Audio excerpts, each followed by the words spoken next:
Back in the late 90s, 3D gaming technology was starting to come down in price, and during this time, many famous gaming franchises made their next major release a 3D title. Crash Bandicoot made its way onto the Sony PlayStation, Sonic the Hedgehog debuted his first 3D title on the Dreamcast, etc. But who was first to the 3D revolution? Mario. Hello, I'm Innocent Christoph Gavin, and I present to you my analysis of Super Mario 64. So the development history of Super Mario 64 is pretty interesting. The game we see and love today was once a Super Nintendo game that took full advantage of the Super Effects chip, iconically recognized for making the game Star Fox a possibility. However, the project shifted towards the up-and-coming piece of Nintendo hardware, and it's a misconception that Super Mario FX was pushed to the N64 for the more powerful hardware. Not true. The game was pushed back to the next console because the N64 controller had many more buttons to work with. I will analyze if they took advantage of the controller or not in a little bit. Once the project was moved to the N64, Nintendo's developers struggled to make it the type of level designs that felt fit for 3D Mario, and they eventually settled on a more sandbox-style design, where Mario can roam freely and tackle challenges in whatever order he desired. So the main questions and the thesis of this review is, does Super Mario 64 hold up as an incredible game today, and how impressive was it at the time of release? Well, let's find out the answers to those questions. Dear Mario. The story goes that— wait a flipping second, there's voice acting? Whoa, Princess Peach speaks. Don't get used to it. We won't be hearing full dialogue really at all after this.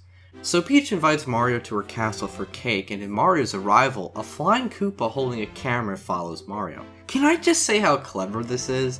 This is a very fun way of explaining how us, the players, are following Mario, and I don't think I've seen other games do something like this. After this brief cutscene, the story just ends there. Mario is free to explore around the castle courtyard, and I think it's time to segue into the moves Mario can pull off. It's true that Nintendo used a large amount of buttons on the N64 and took advantage of them, and I'm happy to say that. Mario can jump, perform a kick combo, can kick in the air, crouch, backflip, long jump, side jump, dive, the works. You'd think giving Mario, a character known for being easy to pick up and understand, well, you know, maybe it's not a good idea to give someone like that a complex control scheme, but honestly, while the moves are optional, which is something I like in itself, you'll be using most of these moves so many times in your adventure that you'll memorize the control scheme in no time. The levels are designed so that you don't always need to long jump or backflip, for example, but you can, and it may lead to a shortcut or discovering a secret. Mario 64 is not like its predecessors when it comes to level progression. Instead of going from point A to point B, the player is free to choose whatever star they want to get. Yes, I said star. Stars are essentially your goal ring of Super Mario 64, except they add to a counter and you can use the number of stars you have to unlock more levels in the hub world. Mario 64 uses Peach's castle as a hub world where you can jump into paintings to get to any level you can currently access. This makes the game very non-linear, and a non-linear Mario game at that, which we haven't seen prior to this game. Something that this game has seen a ton of praise for, the non-linearity. Well, I praise it for that as well. At least in concept, I think the non-linear approach was a fantastic choice. It provides freedom, obviously, but it also enables the player to have different experiences with every playthrough of the game. Players can complete missions sometimes out of order too. However, the execution leaves a lot to be desired. The difficulty balancing is pretty bad for starters. Now, Peach's castle is divided into 3 sections, the first containing the easy levels, the second containing the medium levels, and the final containing the hardest, but I found it pretty imperfect regardless. For example, one of the last courses in the game is Rainbow Cruise. This level, for the most part, is an absolute and utter cakewalk. Why is this level so late in the game? Meanwhile, Shifting Sandland has quicksand holes and tight platforming inside the pyramid. That makes this course, in my opinion, harder. Another negative is that, and it pains me to say it, but a lot of these missions are so boring. Collecting 100 coins in levels not only difficult, but extremely tedious and time-consuming. Raise your hand if you like 100 coin missions. Yeah, that's what I thought. Am I the only one who likes the 100 coin mission? So yeah, the 100 coin missions are terrible, but do you know what's even worse? A lot of the missions repeat themselves, which is understandable, but some of them get really tiring to play through on your third time. While the mission structure can be a blessing because it allows you to explore more of a sandbox level, it can also be a curse because said levels may be a lot more linear than they look. Overall, the mission structure execution is... it could have been better, but it certainly could have been worse. Because we are on the N64, let's look at Dem Est... Whoa! I lost my style for a second there. I think I need my glasses. Hang on. Okay, I'm good now. The game graphically looks extremely dated with absurdly blocky textures and many low-quality 2D images as well. At the time of release in 1996, Super Mario 64, you won't believe this, could have looked better. Hey, that's not to say it didn't look great, it did. But why doesn't anyone talk about the technology? I understand that because Nintendo was essentially first to the market with a 3D game, that they can look like the rule about how to make a 3D game, but take a step back and stop bowing to Nintendo for just a moment. Realize that the game could have been a lot better and had less 2D images and better textures. In fact, I honestly wouldn't have minded seeing some of the backgrounds using Mode 7 or something like that. Something already polished from the last generation, to hide the raw look of Super Mario 64. Some of you may be thinking I'm being too harsh on the graphics, but as I already said, I think they look great for 1996. But let us use our brains and think too, okay? Super Mario 64 soundtrack has been praised from heaven and back, and while I don't think it deserves awards or anything, the soundtrack is great, if I'm honest. From the Peaceful Peach's Castle theme, to the Slide theme, to Cool Cool Mountain themes, and Bowser's Lair even, it's a real hit of a soundtrack. Let's take a listen.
So, on one side we have the great composition. Koji Kondo once again composes the soundtrack and music. It's so good. The composition, as in the physical layout of the notes. Okay, hold the phone. I'm tired of people using this little music word called composition and not knowing what it means. Can I just get that out in a review? Okay, thank you. Super Mario 64 soundtrack has great composition, but on the other hand, the instrumentation is only okay. I think the N64 probably could have done worse, but the poor console has no capabilities to have CD quality sound, and this game was a launch title, so considering the circumstances, I'd say it's pretty excusable and pretty good at that.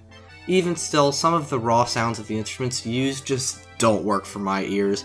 I think Ocarina of Time had better overall instrumentation, but that's just me. Anyways, one of the most positive things I have to say about the game is its charm. I played Super Mario 64 for the first time in 2010 through the Wii Shop channel, so you can't call me nostalgia blind, folks. I find that while the graphics are really dated, the music and sound effects give off a lot of personality. Mario 64 is just one of those games where you know the developers were having fun while making it, and I think that's great. The level design overall embraces this too, but let's analyze just a few and see if we have a quality selection in Mario 64. The first course, Bomb Battlefield, has nice, wide open segments to allow the players to learn the controls.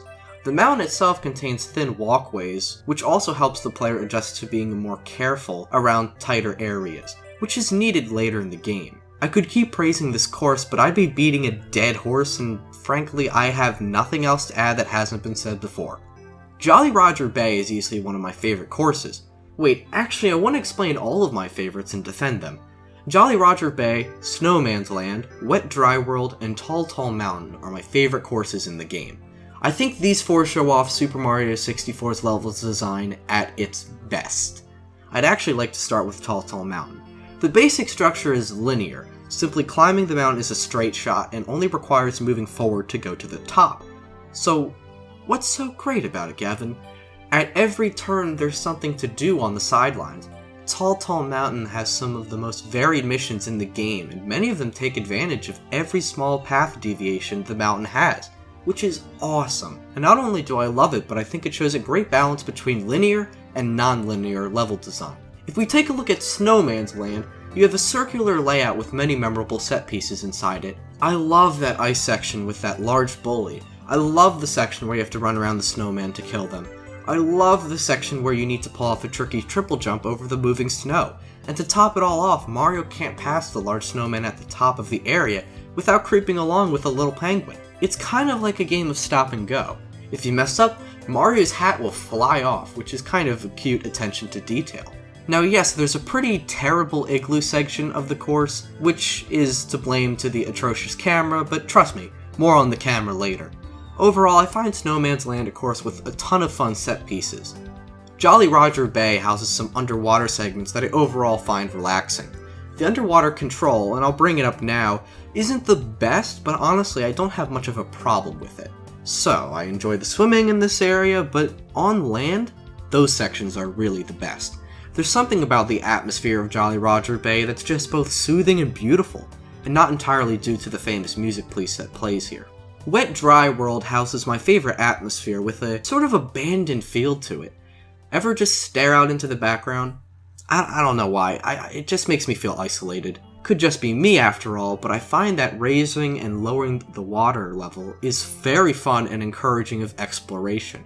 This is not anywhere close to the abominable quality of the Water Temple, I assure you. It's another course where you need to take your time, and man, I really like how most of Mario 64's level design really wants you to take your time. Previous Mario games, the 2D ones, were always fun to blaze through.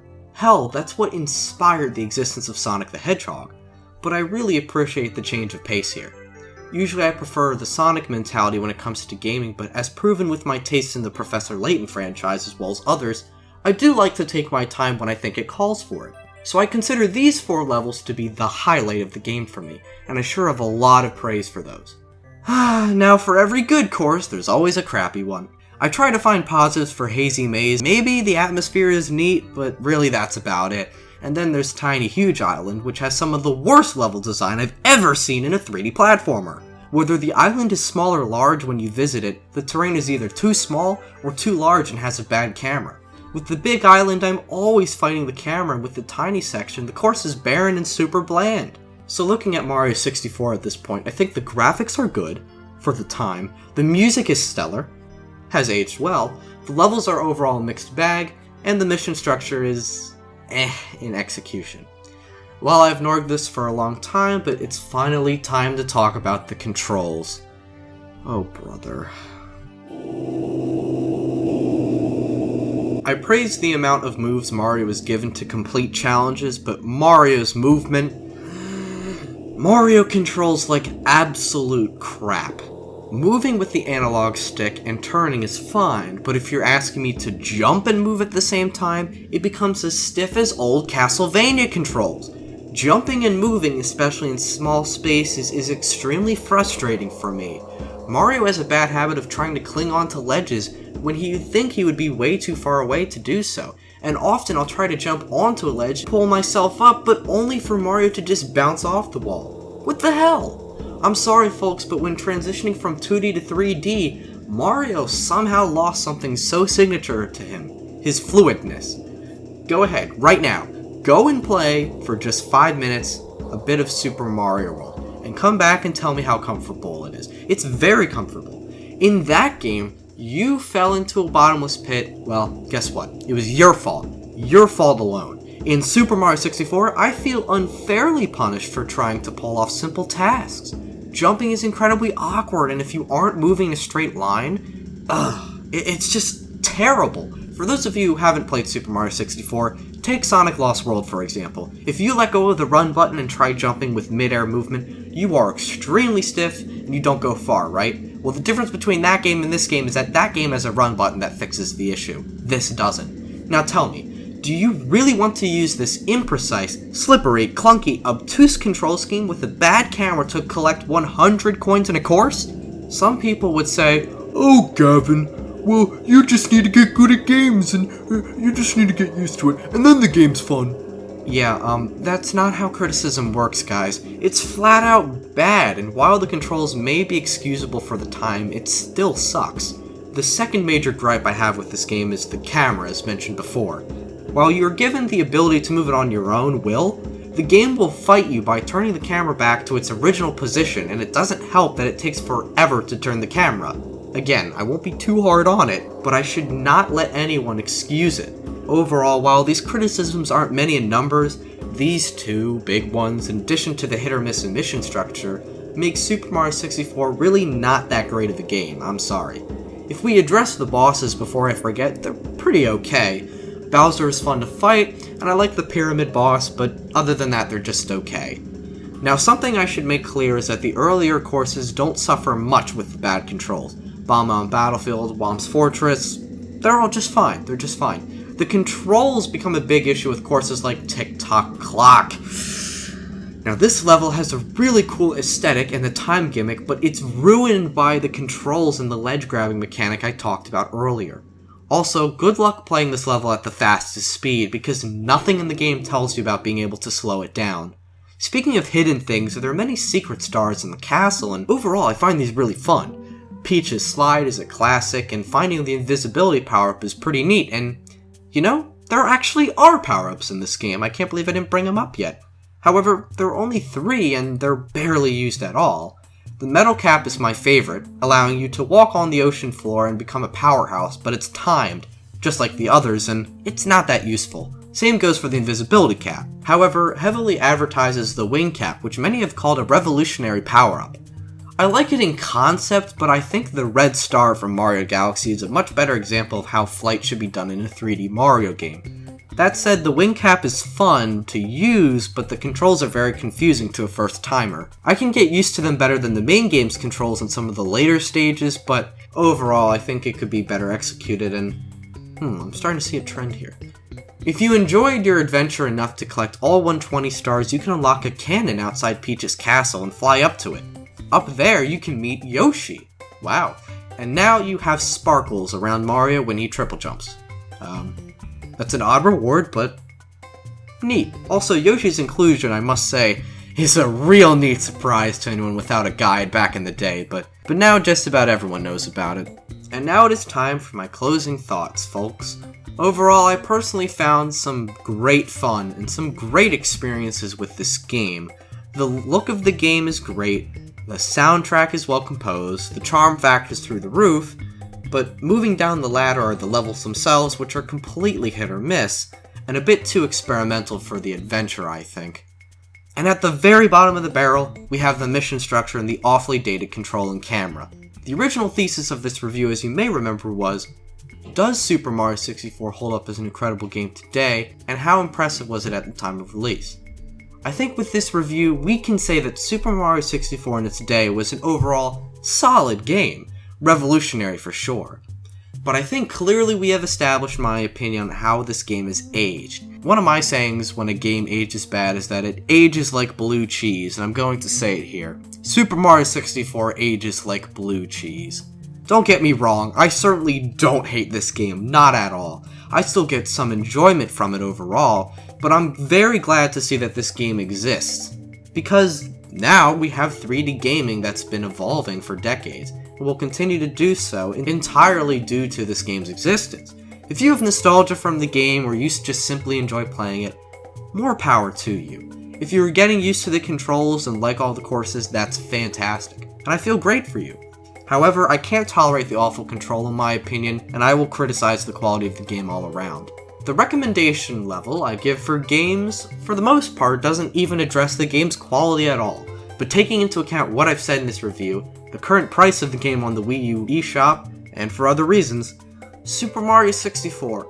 I'm going to have to say that you should take it or leave it. If you pick it up, it will be a game fairly serviceable for your time and money. If you choose to skip it, you won't miss out on too much. I hope you enjoyed my analysis of Super Mario 64. I'm Innocent Christoph Gavin. Please take care.